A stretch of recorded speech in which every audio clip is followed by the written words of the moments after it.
adoolessa 18 oduu sibuu neetworkii yeroo kana isin biraan geenya. Namootni biyya alaatti dhokatanii lammiilee Itoophiyaa irratti gocha namummaan alaa raawwataa turan to'adheera jedhe poolisiin federaalaa. Poolisiin federaalaa Itoophiyaa Emireetota Arabaa Gamtoomanitti poolisii Dubaay waliin qindoominaan hojjechuun namoota biyya alaatti dhokatanii lammiilee Itoophiyaa irratti gocha namummaan alaa raawwataniiru jechuun shakkaman to'annoo jala oolcheera. Shakkamtoonni Daawud Tafarii Laggasaa fi Dastaa Taganya Bagaas jedhaman to'annoo jala oolfamuun gara Itoophiyaatti fidamaniiru jedhe. Shakkamtoonni sunneen tooftaalee gowwoomsaa adda addaa fayyadamuun lammiilee Itoophiyaa 500 seeraan ala gara Dubaayitti geessuun maallaqa kitila 188 ol namoota miidhamtoota irraa walitti qabuun dhiittaa mirga namoomaa lammiilee hedduu irratti raawwataa turuu isaanii poolisii federaalaatu beeksise. Poolisiin federaalaa odeeffannoon baasii Itoophiyaa kan Dubaay irraa argate irratti hundaa'uun qorannoo gaggeessaa tureen shakkamtoonni sun Dubaay keessa taa'anii namoota biyya keessaa waliin qindoominaan dargaggoota filachuun gara Dubaayitti ergaa turuu isaanii mirkaneesseera. Akka ibsa poolisiitti namoonni sunneen namoota gara Dubaay geessanii booda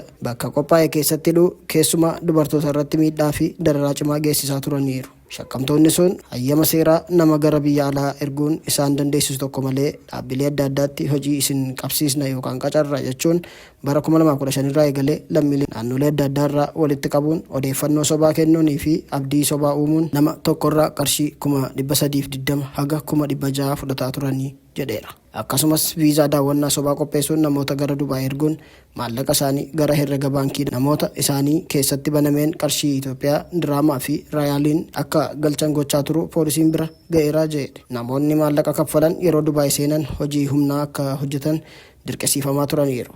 Dabalataanis komishinii jechuun maallaqa dabalataa irraa gaafachuu fi yeroo viizaa ji'a 2 xumuruuf hayyama jireenyaa waggaa 2 isiniif kennina yoo hin kaffalle gara Itoophiyaa deebituu jechuun nama tokkorraa diraamii 200,000 akka kaffalaniif dirqisiisaa turaniiru. Poolisiin akka beeksisetti namoota gara Dubaay erga geessanii booda buufata xiyyaaraa irraa fuudhanii bakka namoonni itti kuufamanitti geessuun kutaa tokko keessatti dhiiraaf shamarran hedduu walitti hidhuun nyaata gahaa osoo hin kennin guyyaa 8 keessatti yeroo tokko qofa ruuzii gogaa kennuun beela dararaa fi miidhaa adda addaa irraan gahaa turaniiru jedhe. Dabalataanis dubartoota irratti miidhaa saalaa raawwachaa turuun isaanii qorannoon adda baafameera. Poolisiin federaalaa Itoophiyaa qorannoo isaa itti fufuun namoota biyya keessa ta'anii qindoominaan hojii kana keessatti hirmaataa turan keessaa Buzaayyoo Awgaachoo Baayiluu, Rahamat Abbabee Isheetee kan jedhaman to'annoo jala oolchuun qorannoo bal'aa gaggeessaa jiraachuu beeksise. Poolisiin qorannoo isaa keessatti teekinooloojii ammayyaa fayyadamuun yakka walxaxaa fi daangaa ce'ee kana qorachaa jiraachuu akkasumas namoota miidhaman irraa Dubaay keessatti ragaa virchuwaalii kallattiin fudhachaa jiraachuu ibseera. Poolisiin dhaabbilee hayyama seeraa fakkeessuun namoota seeraan alaa waliin hojjechuun gocha yakka raawwatan akka jiran adda baasee qorannoo isaa qaamolee kanneen irratti cimsuun akka itti fufu beeksiseera. Poolisiin federaalaa Itoophiyaa namoota seeraan ala daldala namaa raawwatan to'achuuf poolisii Dubaay fi imbaasii Itoophiyaa Dubaay jiru waliin qindoominaan hojjechaa jiraachuu ibseera. Dhumarrattis qaamolee hojii kana keessatti namoota seeraan alaa daldalan akka qabaman gargaarsa taasisaniif galata dhiyeessuun hawaasni odeeffannoo kennuuf EFPA aappii yookaan lakkoofsa bilbilaa 991 fi SPS buufata poolisii nama hin qabne fayyadamuun tumsa isaa akka cimsu waamicha dhiyeesseera. Maddi fuula Feesbuukii poolisii federaalaati. Balaa konkolaataa Ugaandaa irratti qaqqabeen lubbuun barattootaa darbe.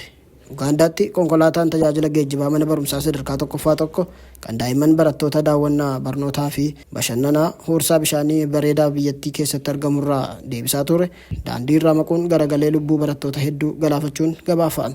Balaa sanaan yoo xiqqaate daa'imman 20 fi namni ga'eessi tokko lubbuun yoo darbu daa'imman 9 ammoo haala yaaddessaa keessa akka jiran poolisii fi ragaaleen mootummaa ifa taasifaman beeksisaniiru. Konkolaataan sun jiila daawwannaa huursaa bishaan naannichaa kan ta'e CP Falls irraa wayita deebi'utti kibba bahaa Ugaandaa godina Kaapichoorwaa keessatti roobii galgala balaaf saaxilamuusaa humnoonni poolisii Ugaandaa ibsa xalayaa ergaa gabaabaa fuula X isaanii irratti maxxansaniin ibsaniiru. Akka gabaasa poolisiitti namoota balaa sanarraa hafan keessaa namoota gurguddoo 3 fi daa'imman hedduun gara hospitaalota garaagaraatti geeffamaniiru. Ministeerri bulchiinsa naannoo Ugaandaa Balhaam Barugaharaa Atteenyi akka jedhanitti daa'imman 28 ol hospitaalota keessatti yaalamaa kan jiran yoo ta'u isaan keessaa 9 haala yaaddessaa irratti argamu jedhe.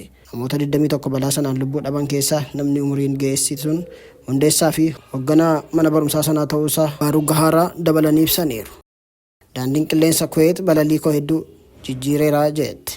Daandiin qilleensa Kuweet haleellaa misaa'ilota balaastikaa fi dooniiwwan qilleensaa irraa Iraan irratti dhukaafaman to'achuuf ajaja mootummaa hojii buufata xiyyaaraa idil addunyaa Kuweet yeroo muraasaaf adda kutuu beeksise. Kanaafis sagantaawwan balalii hedduu akka jijjiiraman taasiseera. Jijjiiramni sagantaa balalii kan taasifame mootummaan Kuweet qilleensa biyyattii balaliif cufuu murteessuu isaatiin akka ta'es ibseera. Ministeerri raayyaa ittisaa Kuweet gama isaaniin sirni ittisaa qilleensaa biyyattii misaa'ilota pilaastikaa fi dirooniiwwan qilleensa Kuweet irratti dhukaafaman qilleensa biyyattii keessatti adda baasuun to'achuu fi barbadeessuu danda'u beeksiseera. Iraan yeroo dhiyoo keessa buufata waraanaa Ameerikaa fi michoota ishee bahaa giddugaleessaa dabalatee Kuweet irratti haleellaa raawwachuu beeksiste. Mootummaan Kuweet lammiileen tasgabbaa'anii akka turan waamicha dhiyeessitee qaamoleen nageenyaa fi humni ittisa biyyattii haala qophaa'aa guutuu keessa akka jiran ibseera. Haga ammaatti haleellaa sanaan namoonni lubbuun isaanii darbanii fi miidhaan guddaan bu'uuraalee siivilii irra ga'e akka hin jirre mootummaan Kuweet ibseera. Kuweet kan buufata waraanaa Ameerikaa guddaa keessaa tokko keessummeessituu walitti bu'iinsa Ameerikaa fi Iraan keessatti walaba of taasisuuf yaalaa turteetti.